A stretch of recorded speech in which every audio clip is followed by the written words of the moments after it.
Comme vous l'avez bien compris, il y a plein de manières de penser le numérique. Et typiquement, si c'est une manière de privatiser un certain nombre de choses, ça crée plus de barrières et donc plus de défis. Ne serait-ce que pour donner un exemple, si les universités, par exemple, étaient remplacées uniquement par des cours en ligne, alors les étudiants ne verraient plus d'enseignants-chercheurs et donc plus de chercheurs, et donc ça créerait des difficultés entre les deux. Par contre, si on pense intelligemment le numérique comme...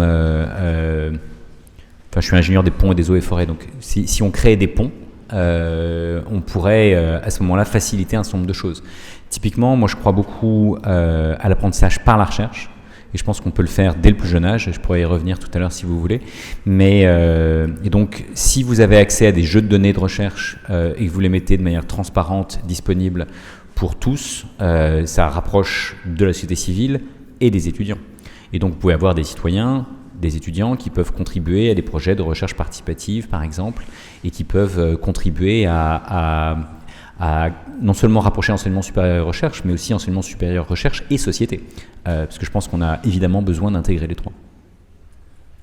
Alors, il y a enseignement supérieur recherche et société, mais il y a aussi enseignement supérieur, recherche et enseignement général. Vous travaillez aussi dans cet esprit-là de dialoguer avec l'enseignement général au sens large. Vous avez des expériences comme les Saventuriers qui ont cet objectif-là. Est-ce que là, le numérique vous aide beaucoup ? Oui, alors pour donner l'exemple des Saventuriers, puis je réponds plus à la question pour ceux qui ne les connaîtraient pas. Les Saventuriers, c'est parti d'un certain nombre de constats. Le premier, c'est que les plus jeunes auteurs de publications scientifiques ont 8 ans. D'accord. Donc moi j'étais un peu surpris, je ne sais pas vous, quand j'ai appris cette nouvelle. Et en fait, il a été montré par des chercheurs et des chercheuses en particulier à Berkeley. Alison Gopnik a montré qu'on est tous nés chercheurs. C'est-à-dire que si vous regardez la manière dont un bébé apprend à explorer le monde, à se faire une idée du monde, en fait il a un modèle et en fonction d'un certain nombre d'expériences, il va réviser son modèle. C'est comme ça qu'on a tous appris à parler, à marcher et à faire bien d'autres choses. Donc on est naturellement enclin à faire ça. D'ailleurs le pic de questionnement est à l'âge de 4 ans, donc la question de pourquoi, je ne sais pas vous, mais moi j'ai eu droit de la part de mes enfants à ces âges-là. Et donc la question c'est comment est-ce qu'on passe d'un questionnement enfantin à un questionnement scientifique. Et les Saventuriers essayent de faciliter cette transition en invitant des chercheurs, et donc tous ceux qui sont dans la salle peuvent y contribuer s'ils le souhaitent, à accompagner la réflexion d'enfants dans des classes. Et donc on fait des partenariats entre un chercheur et une classe, et on invite les enfants à comprendre un certain nombre de thématiques en partant de leur questionnement, et où le chercheur n'est pas là pour apporter des réponses, mais pour apporter un contexte et des méthodes scientifiques. Et donc, typiquement pour nous, le numérique est essentiel parce qu'il permet de décloisonner la classe. Et donc, il permet de créer du lien. Et donc, l'enseignant et le chercheur ne sont pas forcément en présentiel ensemble très souvent, mais ils peuvent être en contact via le numérique et les enfants peuvent documenter ce qu'ils font par le numérique. Le chercheur peut leur répondre sur Twitter, par exemple, ou sur d'autres plateformes. Et donc, on peut créer du lien beaucoup plus facilement. Et une autre dimension qui est essentielle, vous avez probablement tous ce genre d'objet dans vos poches, c'est le genre d'objet qui a plus de puissance de calcul que la NASA n'en avait pour aller sur la Lune. D'accord ? Et donc en fait, c'est non seulement vous qui les avez en tant que chercheur, mais c'est vous en tant que citoyen, et c'est même vos enfants ou vos petits-enfants qui ont ce genre d'outils. Il faut aussi apprendre à prendre un certain recul face à ces outils, mais ces outils sont des instruments scientifiques de haute précision. Beaucoup de chercheurs en physique, par exemple, auraient été ravis d'avoir ce genre de truc pour étudier la chute libre ou le mouvement du pendule ou tout un tas d'autres phénomènes que vous pouvez facilement documenter avec ce genre de technologie. Et donc on a aujourd'hui, si on veut former tous les citoyens à devenir chercheurs, si on veut que le monde devienne laboratoire, on a un certain nombre de choses qui sont aujourd'hui possibles par la technologie qui devient ubiquitaire, la possibilité de créer des données partout, la possibilité d'analyser ces données partout, la possibilité d'accéder à des connaissances depuis partout. Mais vous savez tous que c'est des éléments nécessaires à une bonne recherche, en tout cas dans certaines disciplines, mais c'est pas des éléments suffisants. Et pour que ce soit suffisant, il vous faut une bonne communauté de recherche, il vous faut des bons mentors, il vous faut un bon accompagnement et une bonne formation. Et donc, comment est-ce qu'on permet à tout un chacun d'utiliser ces outils et en particulier de développer une des caractéristiques qui est évidente pour tout chercheur, qui est l'esprit critique. Et si vous arrivez sur le web sans esprit critique, vous êtes très mal parti. Et donc, comment est-ce qu'on développe ce genre de choses me semble essentiel. Alors, je voulais parler de l'esprit critique après, mais avant, puisque nous, on a une particularité dans nos domaines agricoles au sens large, c'est d'avoir des instituts de recherche, des grandes écoles et des lycées agricoles, finalement. Et Agrinium s'interroge, si vous voulez, sur ce lien à créer entre ces trois domaines. Est-ce que là encore, ce numérique, il vous semble un atout, il pourrait être mieux utilisé pour créer cette communauté entre la recherche, l'enseignement supérieur, l'enseignement général des lycées agricoles? Moi, je vais prendre votre expérience, elle a trait également à cela ou pas du tout? Je pense que oui, et a fortiori donc on pourrait imaginer des aventuriers de l'agronomie ou de l'agriculture ou de l'environnement, et si ça intéresse des gens ici, on peut prendre le temps d'y réfléchir un petit peu. Moi, j'avais un petit peu été, quand j'ai écrit des rapports pour le gouvernement, j'avais un petit peu regardé ce qui se passe et ce qui pourrait se passer dans le cadre de l'enseignement agricole. Donc je pense qu'il y a certainement des choses à inventer dans ce domaine-là en particulier. Mais moi, ce qui me paraît assez clair, c'est que le numérique peut éventuellement, si on le pense bien, créer des ponts, comme je le disais tout à l'heure, mais aussi des marches. Je reprends une citation que vous connaissez probablement, qui est que pour voir loin, il faut gravir sur les épaules de géants. D'accord ? Donc c'est quelque chose que les chercheurs disent depuis des siècles maintenant, ça remonte même au Moyen-Âge. Mais la question, c'est comment est-ce qu'on gravit les épaules de géants ? Si vous le faites en rappel, ou si vous le faites via des escaliers, ou s'il y a des ascenseurs, vous allez monter plus ou moins vite sur les épaules de géants. Qu'est-ce que je veux dire par là ? Si les seules connaissances disponibles sur des sujets de recherche sont des connaissances du plus haut niveau, alors il est difficile d'accéder à ces épaules de géants. Si vous avez des pistes vertes, des pistes bleues, des pistes rouges, des pistes noires et des hors-pistes, sachant que disons que la recherche c'est le hors-piste de la connaissance, c'est plus facile. Et donc ce qu'il faudrait, c'est créer des continuums. Et donc, comme vous avez le continuum entre la recherche et le lycée, avec tout l'enseignement supérieur agricole entre les deux, on peut très bien imaginer que des chercheurs accompagnent des étudiants à produire le niveau piste noire pour les plus avancés, et puis ceux qui sont au niveau piste noire peuvent aider à produire le contenu piste rouge, ceux qui sont piste rouge peuvent faire le niveau piste bleue, et ceux qui sont piste bleue peuvent aider ceux qui sont niveau piste verte. Et donc vous prenez à peu près n'importe quel sujet qui vous intéresse et qui intéresse par exemple les lycéens dont on parle, eh bien on pourrait imaginer de créer un continuum de piste verte, bleu, rouge et noir et hors piste, avec une intégration sur des plateformes de type Wikipédia. Mais vous savez que Wikipédia c'est très bien, mais il n'y a pas de la piste verte justement. Sauf qu'il y a Wikidia, qui est le Wikipédia des enfants, mais malheureusement c'est une autre plateforme. Donc si on était sur la même plateforme, plus de gens iraient de Wikidia à Wikipédia, de la piste verte à la piste noire, surtout si la piste bleue et la piste rouge avaient été aussi bien documentées. Ok, merci. Alors, vous avez évoqué l'esprit critique lors de la précédente table ronde. On a évoqué parfois aussi de la méfiance que nous apportent toutes ces informations, ou une prise de conscience, méfiance pour l'alimentation, prise de conscience pour l'environnement. Christine avait insisté là-dessus. Donc voilà, développer cet esprit critique devient de plus en plus indispensable, mais on a aussi accès à de plus en plus d'informations. Et de plus en plus d'informations, c'est de plus en plus de numérique pour traiter cette information.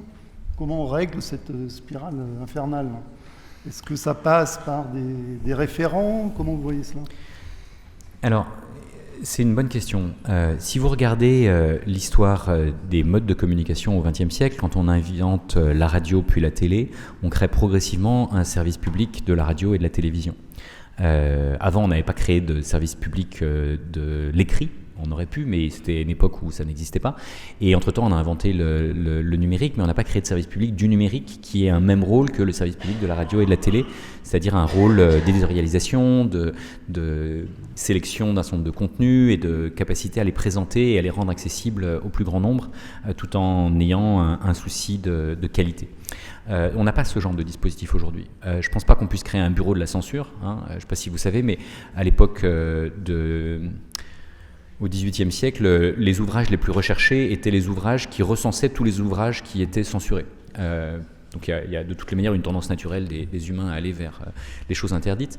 Donc le but, c'est pas d'interdire, mais c'est éventuellement de faciliter les choses. Et donc, je parlais de pistes vertes, bleu, rouge et noir tout à l'heure. On peut essayer de crowdsourcer, c'est-à-dire d'inviter la communauté à identifier non seulement le niveau de difficulté, mais également le niveau de, si ce n'est véracité, du moins de vraisemblance d'un certain nombre d'informations. Et donc, si par exemple à chaque fois que vous voyez une news dont vous ne savez pas si elle est fake ou pas, vous étiez invité à donner votre avis sur le sujet, et c'est pas simplement votre avis à vous, c'est éventuellement une trace qui est laissée pour que d'autres la voient. D'accord ?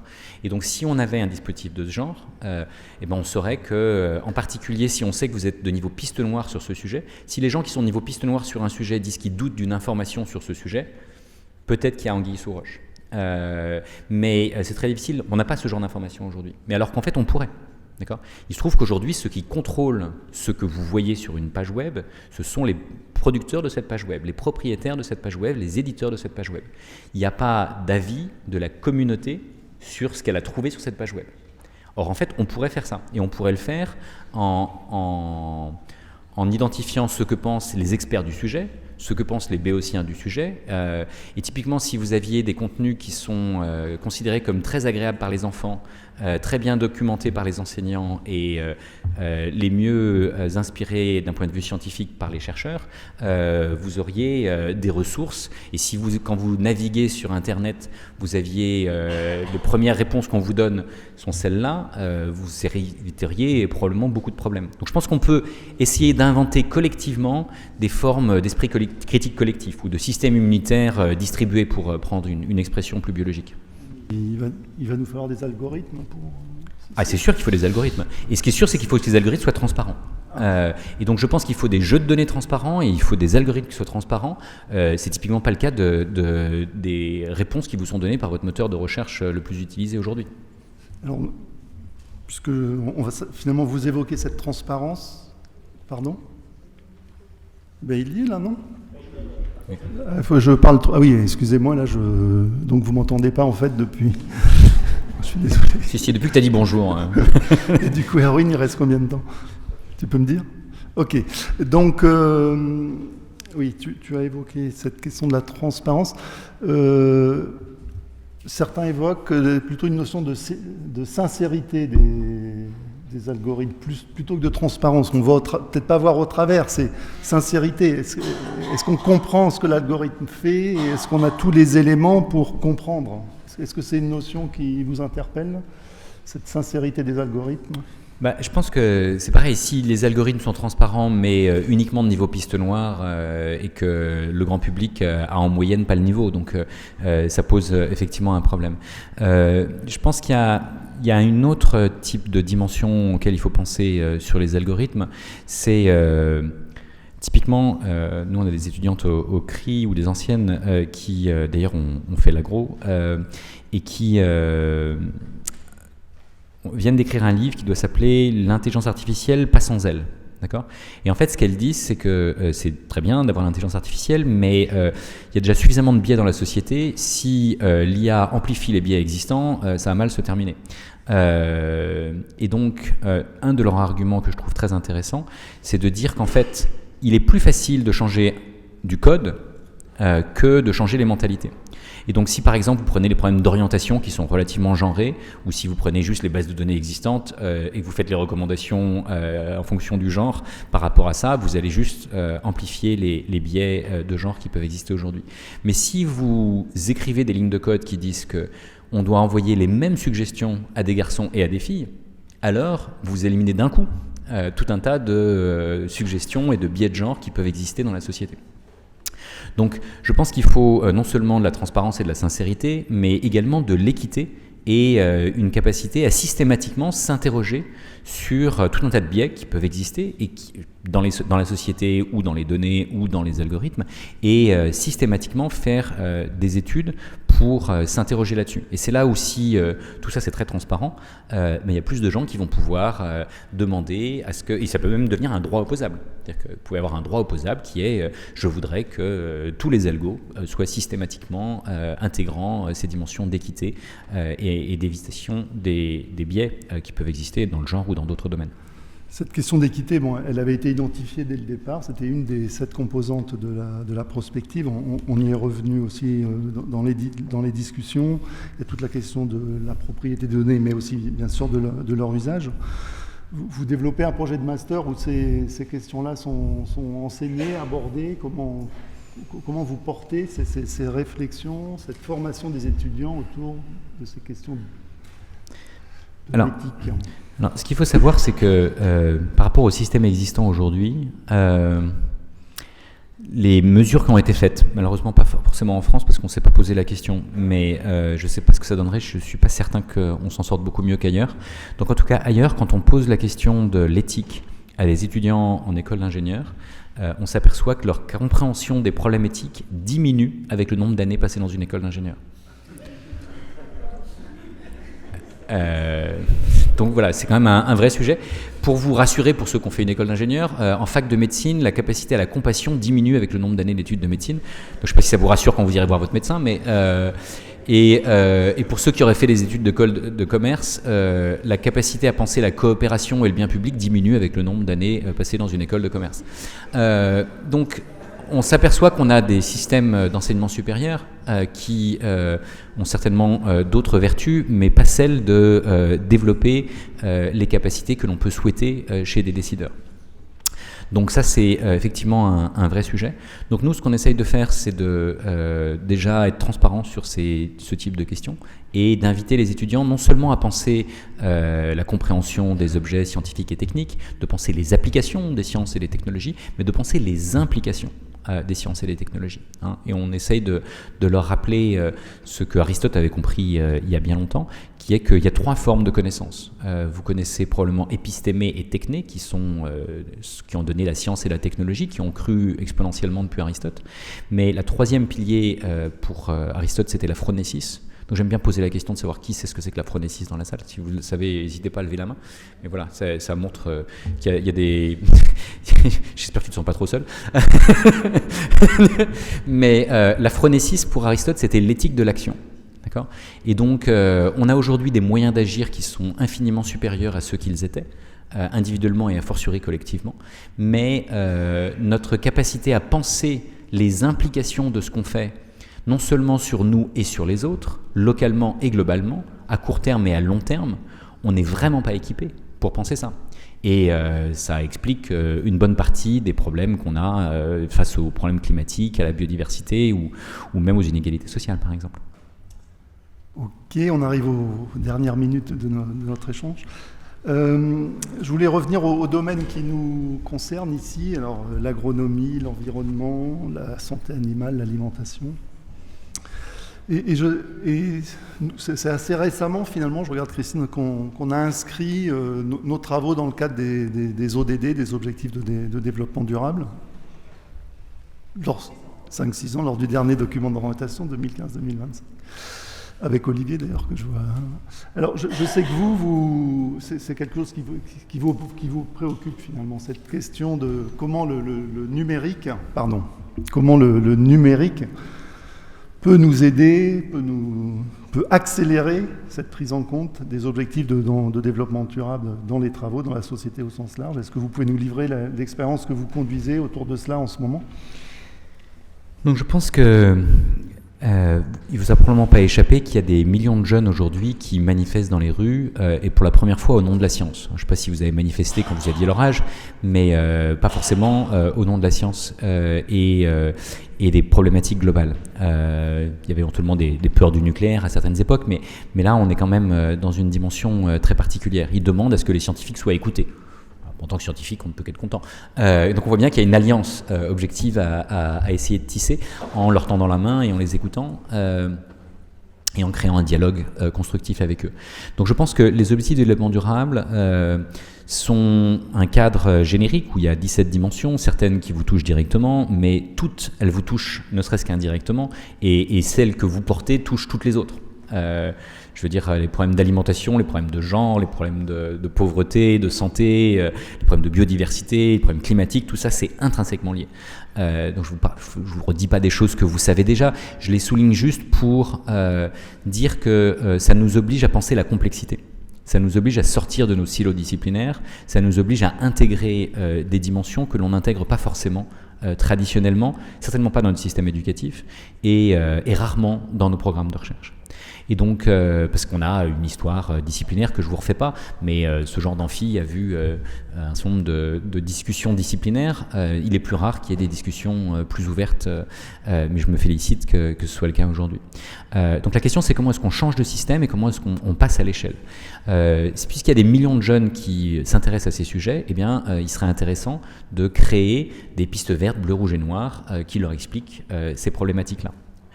Il existe plutôt plus de choses en anglais qu'en français d'ailleurs sur le sujet, mais il ne tient qu'à nous, en tant que collectivité francophone, de produire des choses qui seraient disponibles, ne serait-ce qu'avec vos lycées agricoles, mais fondamentalement pour tous les jeunes, qu'ils soient dans un lycée agricole ou pas, et puis même dès le primaire.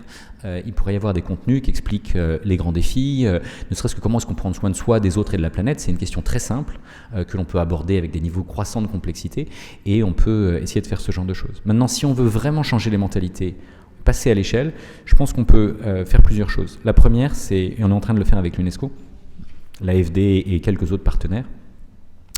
La première, c'est d'organiser un festival de la planète apprenante, c'est-à-dire un festival dans lequel on invite chacun à nous décrire comment est-ce qu'il a pris soin de lui, des autres et de la planète. Et on invite chacun à faire ça le 24 janvier, parce que c'est la Journée internationale de l'éducation. Et ça permet de réfléchir sur ces sujets en tant qu'individu, mais aussi en tant que collectif. Qu'est-ce que vous avez appris individuellement et collectivement? Qu'est-ce que vous avez appris à titre personnel, à titre professionnel, dans une école, dans une organisation privée ou publique, dans un territoire sur lequel on est tous inscrits? Donc ça, c'est des questions de premier niveau. Le deuxième niveau, pour être encore plus... essayer de créer des dynamiques encore plus fortes peut-être, même si je pense que celle-ci elle a l'avantage d'être très grassroots, au sens où chacun d'entre nous peut l'organiser. Donc cette fête de l'apprendre, c'est un peu comme une fête des voisins ou une fête de la musique, c'est une fête où chacun peut organiser les choses, peut être réflexif sur ce qu'il a déjà appris, réflexif sur ce qu'il souhaite apprendre et éventuellement être mis en contact avec ses voisins pour apprendre ensemble des choses et partager sur les territoires. Donc ça, je pense que c'est assez facile à mettre en œuvre. Il y a quelque chose qui n'est pas forcément beaucoup plus complexe, mais c'est quand même le cran d'après, et on essaye d'y réfléchir également avec les mêmes partenaires, c'est d'organiser des Jeux Olympiques du développement durable. Et donc, vous connaissez tous les Jeux Olympiques sportifs, vous savez qu'à tous les âges, il y a des gens qui rêvent d'une médaille ou d'accompagner quelqu'un qui pourrait en gagner une. Et c'est très populaire, même le curling est devenu un sport mondialement connu parce que les Jeux Olympiques existent, grosso modo. Et on servi de caisse de résonance pour une cause intéressante, soit, mais pas forcément aussi importante que les défis du développement durable. Donc si on crée des Jeux Olympiques du développement durable, on pourrait donner des prix, si on le fait avec l'UNESCO, ce qui est notre but. L'idée, avec Audrey Azoulay, c'est de primer non seulement... Donc l'UNESCO, c'est éducation, sciences et culture pour la paix et le développement durable. Donc on peut primer les jeunes, qui sont la cible. On peut primer les éducateurs, qui sont les plus innovants. Par exemple, la meilleure école du monde, il se trouve qui prépare le mieux au développement durable, il se trouve qu'elle n'est pas à San Francisco, Helsinki ou Singapour, ou même dans le quartier latin. Il se trouve qu'elle est en Haïti. Donc c'est quand même intéressant de savoir ce genre de choses. Comment ils font? Est-ce qu'on peut le documenter, le partager? Est-ce qu'un jour ils auront la médaille d'or de l'éducation au développement durable? Moi je le souhaite. Vous pouvez primer des scientifiques. Il y a des scientifiques à l'ETH à Zurich, je ne sais pas si vous avez suivi cette actualité, qui auraient trouvé une manière, à partir du CO2 et de l'H2O qui sont dans l'air et de l'énergie solaire, de produire des hydrocarbures. Donc, si ce genre de choses se confirmait, si d'autres étaient capables de reproduire ce résultat et de le faire passer à l'échelle, on voit bien que là, il y a peut-être des gens qui mériteraient une forme de médaille d'or sur le climat. La jeune Greta, par exemple, elle pourrait mériter une médaille d'or dans sa catégorie d'âge. Et je pense qu'on a aussi besoin des artistes. Éducation, sciences et culture, ça inclut évidemment les artistes. Et je pense que les artistes ont un rôle essentiel à jouer. D'abord parce qu'on est tous un petit peu artistes et qu'il faut se le rappeler. Mais aussi parce que généralement, je ne sais pas vous, mais ils sont plutôt plus entendus que les scientifiques. Et ça, c'est quand même très important parce qu'ils savent intégrer des dimensions profondément humaines et ils savent rentrer en résonance avec les émotions de tout un chacun et donc parler au plus grand nombre et contribuer au changement culturel dont on a tous besoin. Ok, merci beaucoup François Taddy pour cet échange.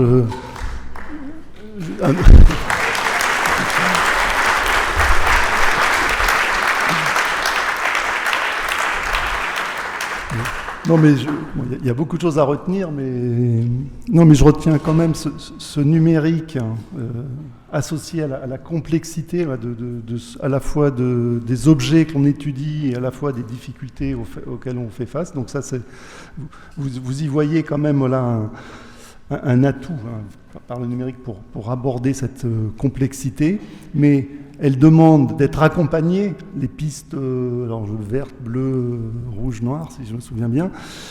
Elle demande des événements, des Jeux Olympiques, où on aura envie de participer. Et ça, je crois que c'est vraiment important. Oui. Elle demande d'y associer aussi l'art. Et je crois que ça, c'est quelque chose qu'on n'a pas abordé aujourd'hui, mais ce qui, je trouve, que je trouve vraiment intéressante, c'est voilà, cette association des différentes compétences. Et on espère que le numérique nous permettra de mieux y arriver. Merci beaucoup François Tadei et je repasse la parole à Erwin. Merci.